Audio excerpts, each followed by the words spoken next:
cards. I think I'm going to go ahead and do that. So I spend these 3. This takes place of a circle because it's wild. And that way I toss these out here because I spent them.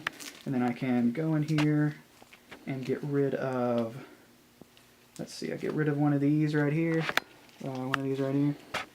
And now it's out of the game for good, and it's not in my deck anymore. And so essentially I've replaced this attack card with a more powerful attack card that I bought before. Alright, so we talked about the beginning portion of the training card, but the training card actually has a secondary function. You can either perform, when you spend the cost, you can either perform the first function or the second function. The second function allows you to take one of these cards that's out here on the center and move it to the bottom of the center row deck.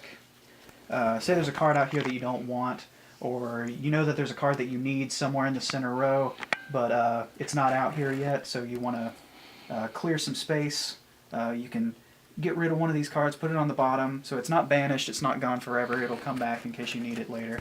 And then you can flip over this next card, and it might be the card that you need, which single tier actually do need that. So funny how that worked. All right, we've completed all of our quests. We've done the 3 turns, and now we flip the board over to the battle side, and it's actually mandatory, written in the rules, that you must flip the board over so that all the cards go everywhere, and you have to clean them up. So you don't have to do that. That's just my own personal rule. Makes me feel good to just kind of flip them over and everything goes everywhere. We got our health counters here and our dodge die, D6 for dodging, but we also have our nice little D8 for keeping track of speed points. We have a nice little spot here for your character card to start, and we have nice little spots here for your quest abilities. You'll flip them over and go ahead and put the abilities face up so you can read them. And so they're available to you at all times. And what will happen is you will, to start off, you will shuffle your entire deck that you built throughout the game. And this is already shuffled, and I did not put cards on top of this that I need to explain things, and so I'm just going to draw 7 totally random cards here. 1, 2, 3, 4, 5, 6, 7. And what do we got here? We got 1 attack card, we got a single tier card, we got all the cards that I need to do. Oh, that is just interesting how that worked out. Okay, so we've got attack cards and our willpower cards.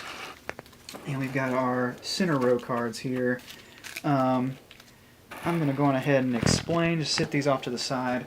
Normally during the game you would draw 7 cards, and then you would, whoever completed their quest first would go first, and that person is in attack mode, and the other person is in reaction mode.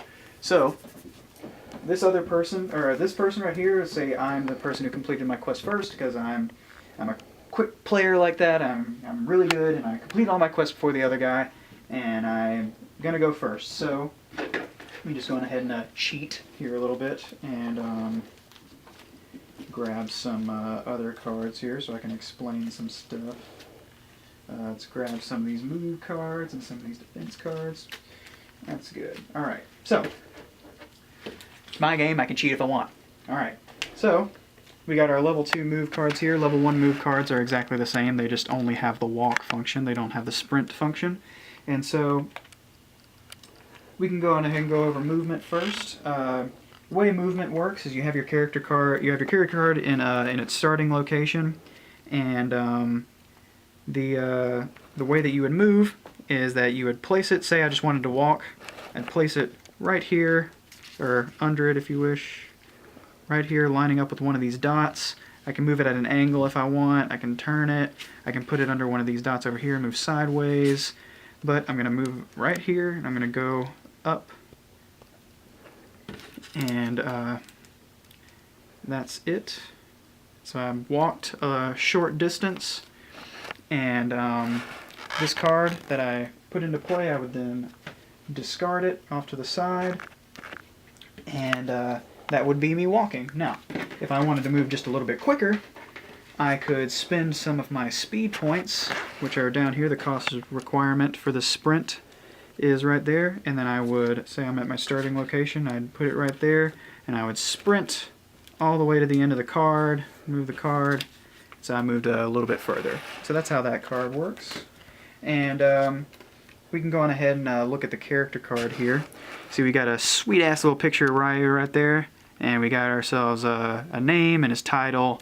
He's got his health points right there, and his speed points right here, which is a nice little taped over speed point thing on the card there, just because our printer was being a jerkwad. So let's say that the turns progress and we are out onto the field of battle, ready to fight to the death. And now I'm going to attempt to attack Kenshin. And so you can see this handy dandy little dot here for on my attack card, and I would place it right here, and bam, I'm within range. And so I would do exactly 2 points of damage, cost 2 points of speed to perform it. I would then take away 2 speed points, and that would be my attack. And Kenshin is in reaction mode, and so what he would do is he would take this d6 right here, and he would try to roll to see if he dodges it. He would roll this d6, and the number that he's trying to reach is meet or less of the number of cards used to attack him.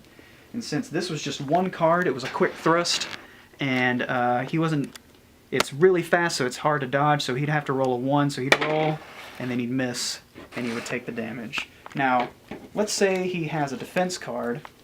What he can do, since he is in reaction mode, he can play these defense cards here, and if he's drawn one. And so he puts this defense card into play, and this is a level 2 defense card. What it would do is it would block the first 2 cards that hit him. And so it would completely negate this attack card right here. And say Ryo anticipates that he has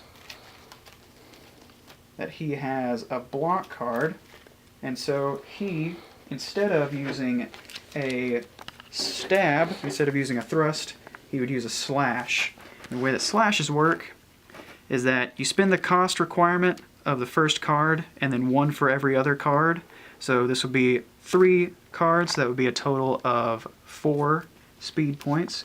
Line all the dots up here, and then you'd place it right on your character card, and you're within range, and you'd hit him with all 3 of those cards, doing 6 damage plus however many cards you have in the slash, so a total of 9 damage. That's a lot of damage. And so Kenshin, he'd place this block card into play, he'd block the first 2 cards, but he would still take the damage of the last card and take 2 damage. Now, he knows that, say Kenshin knows that he only has 1 block card. So instead of doing that, instead of blocking, he wants to dodge. The block cards have a secondary function. You can either block, or you can attempt to take the bonus from the dodge. And so he takes the bonus from the dodge, giving him a +2. And what that would do is the attack is 3 cards. So he's trying to meet or go under 3 in order to succeed. And what this does is this is going to give him a +2 to that roll, not to the roll exactly, to the difficulty of the roll, meaning that it would increase that by 2. So he's trying to meet or go under a 5, and he would succeed. So he would dodge all of those and be completely unharmed. So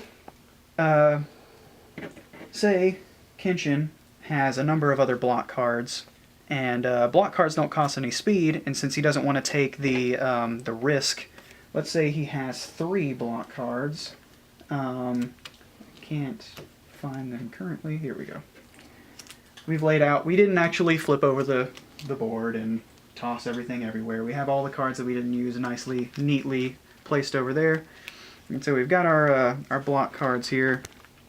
And so he has 3 of these. And for every block card you place after the first one, or defense card, I should say, but the block function of the defense card, for every card that he places after the first card would net him 2 points each of damage resistance.